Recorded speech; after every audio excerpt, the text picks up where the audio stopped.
binds to it and it locates that to the membrane. Right? So when this binds to this, it locates to the membrane. And what this does is it interacts close to this translocon, the complex there, and it begins this thing to, once it does, then these guys come apart. Right? And this continues to be synthesized, and as it synthesizes, it's translocated, it's co-translocated, which means it's as it synthesizes, moved into the endoplasmic reticulum, and the protein moves in. What else can I tell you? Notice here that in this translocon, even in this cartoon, and this is pretty old, this is from an older cell biology book, but if you look at this translocon here, it has a plug in there. Right? It says it has a plug. I think they call it a plug here. And in fact, we now know that there is a plug, and there's a very good reason for that plug. Can anybody imagine why when these translocons sit in the membrane, right? So this is the endoplasmic reticulum membrane, and here's this translocon sitting in there, and it's plugged. Why is it plugged? When stuff come out of the cell? So stuff doesn't just come out of the cell? Something doesn't come out of the cells, but this is the lumen of the endoplasmic reticulum, so you mean something doesn't come out that shouldn't come out, right? What? Other proteins? Other proteins, but you just told me why that wouldn't happen. Because they're folded, right? So folded proteins can't get through here. The cell would have to denature them in order to thread them through that small translocon. That's a good idea, but that's not the function. I haven't said anything, but the inside of the endoplasmic reticulum is essentially analogous to the outside of the cell. Once a protein is in the ER, as we'll see, it never goes back into the cytosol unless it's going back to be degraded. But once it's in there, it's either secreted or it's a membrane protein. And if it's a membrane protein, if it's inserted in the membrane, the portion that's inside the ER here is the portion that ends up on the surface of the cell. So this is like the outside of the cell. So now the question is, what's the difference between the outside of the cell and the inside of the cell? Physically, chemically, what is the difference between the inside and the outside? The outside hypotonic? So hypotonic? It is. I guess you could call it hypotonic. There's certainly water out there. But in terms of what Mike Adams talked to you about, right, what does the condition inside the cytosol have to be in order for all that biochemistry that he talked about, all that metabolism he talked about, to occur? The inside of the cytosol has to be what? What kind of an environment? How's that? Neutral? Yeah. Reducing, right? So all of that requires that you're in a reducing environment. And what's the outside of the cell? It's oxidizing, right? All your cells are bathed in oxygen. And that's true in here. This is an oxidative environment, right? If you look at proteins inside the cytosol of a cell, and you see proteins that have cysteine residues, what's the side branch of a cysteine? Sulfur, but a sulfhydryl, a reduced sulfur, because the inside is reduced. If you have sulfhydryls in the ER or on the outside surface, what do those sulfhydryls look like then? They're oxidized, and what does that do? When you oxidize a couple of sulfhydryls, you make disulfide bonds. So the oxidizing environments are forming disulfides, the reducing environments are forming sulfhydryls. And that happens with a lot of metabolism. So this plug's essential because even though proteins wouldn't leak through, what you would do is you would take these two environments and you couldn't separate them, so you'd have a reducing and an oxidizing environment. So the plug has to be there in order to do that. And we've done a lot of experiments on talking to cells, cell biology, where they've proven, in fact, that plug is there, that this translocon is open to the inside of the cell, but not the outside. Okay, so this guy branches here. What else do you think happens here? We talked a little bit about this in other examples. But so now here we have this SRP, the single receptor, so it recepts that. And this guy accepts the SRP. And they both are sort of somehow interacting with that translocon. What's the next step? The next thing in this picture, right, is that these guys come away, SRP, recycled or whatever, and this comes here. Is there a problem with recycling that? Can you think of anything? So what else have we looked at that's sort of like this? We talked about Not in terms of protein synthesis, right, but in terms of DNA synthesis. What happens in RNA synthesis? What happens in RNA synthesis, right? We have a promoter region, we set this guy up, we get making RNA, and then what happens? The whole complex that's making RNA, right, has an affinity. That's how it got to the promoter, right? And now it's got to get away. Same thing here, and your book doesn't show that. All of this guy had to have an affinity, a very strong affinity to recognize and bind to that, not other proteins. This guy had to have affinity to bind to this and not recognize this part and not other proteins. And now they're all here, and now I'm telling you, okay, they set up and this starts coming through and these guys blow away. What has to happen? Whenever you, go ahead. Is there a change in confirmation when the SRP They change their conformation, yes, you're absolutely right. But the thing is that whenever you have affinity like this, in order to break that affinity, you have to have energy input. And it does say that here, right? GTP hydrolysis is required. Both this guy and this guy are like those small or slow GTPases. They bind GTP and they don't hydrolyze it.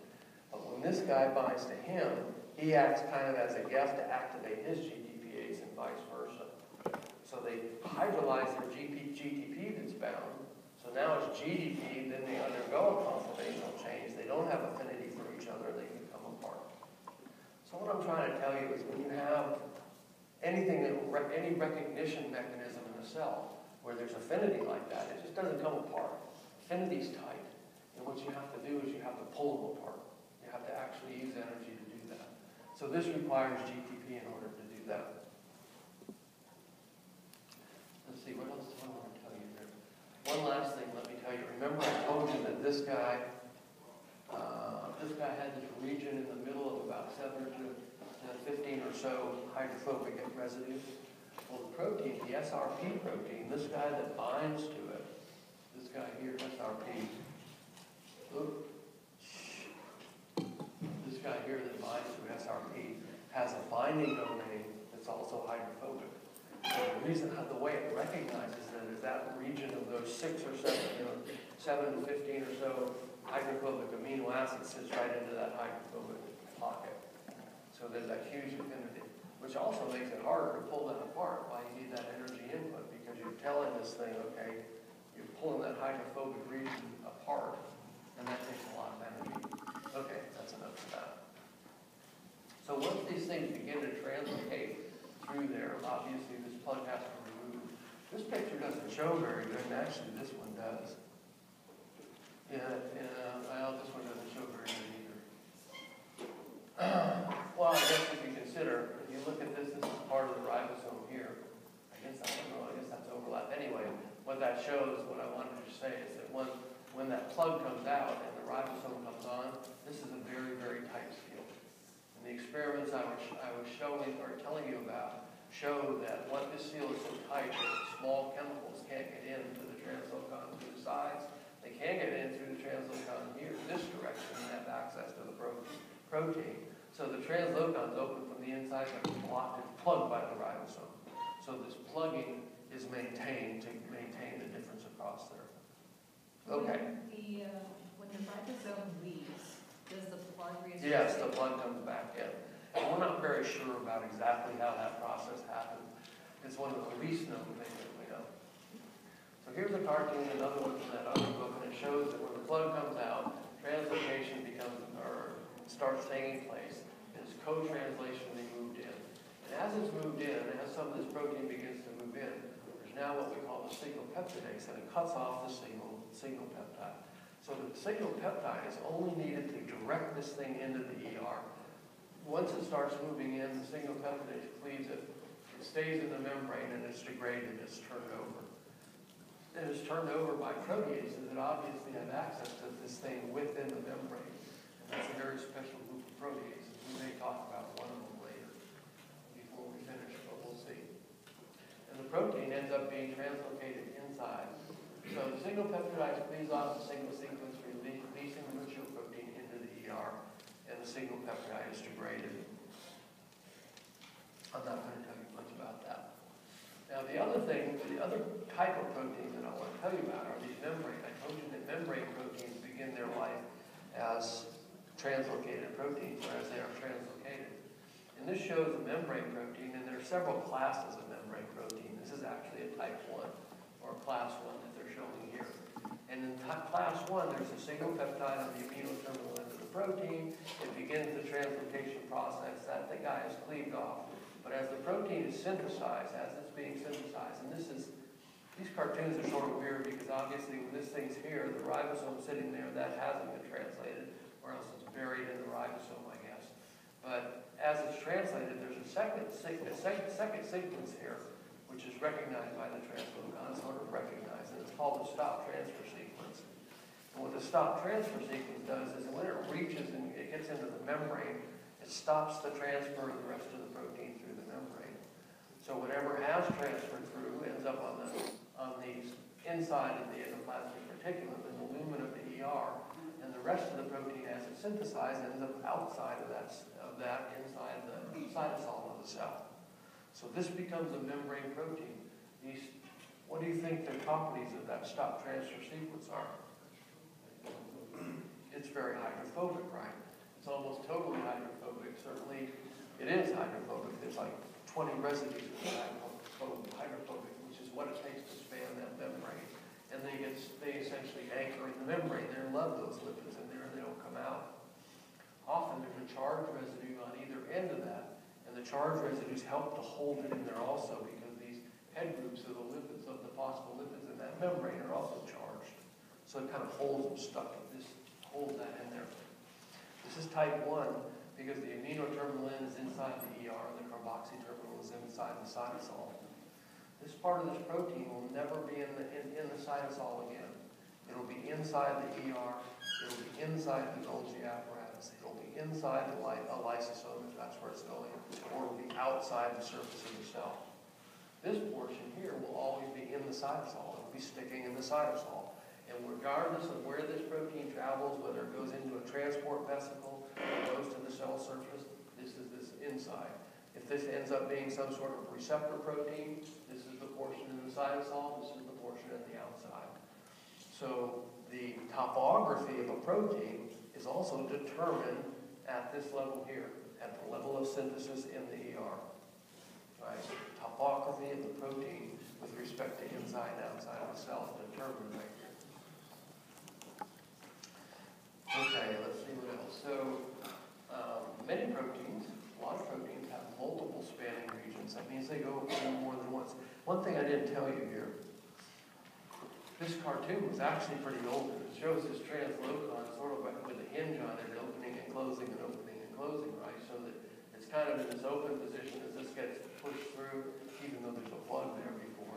But then it kind of closes around there. But then in order for this model to work, somewhere along here that translocon has to open up so that this membrane piece can come out.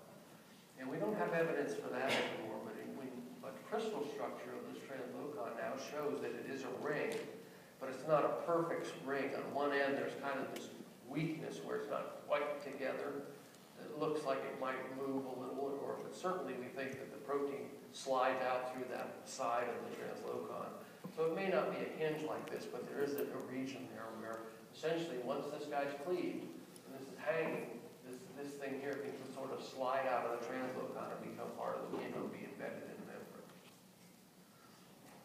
So proteins with multiple passes, right, begin looking like this. So rather than having a single peptide on the amino terminal end, they have what we call a start transfer sequence. And a start transfer sequence is a sequence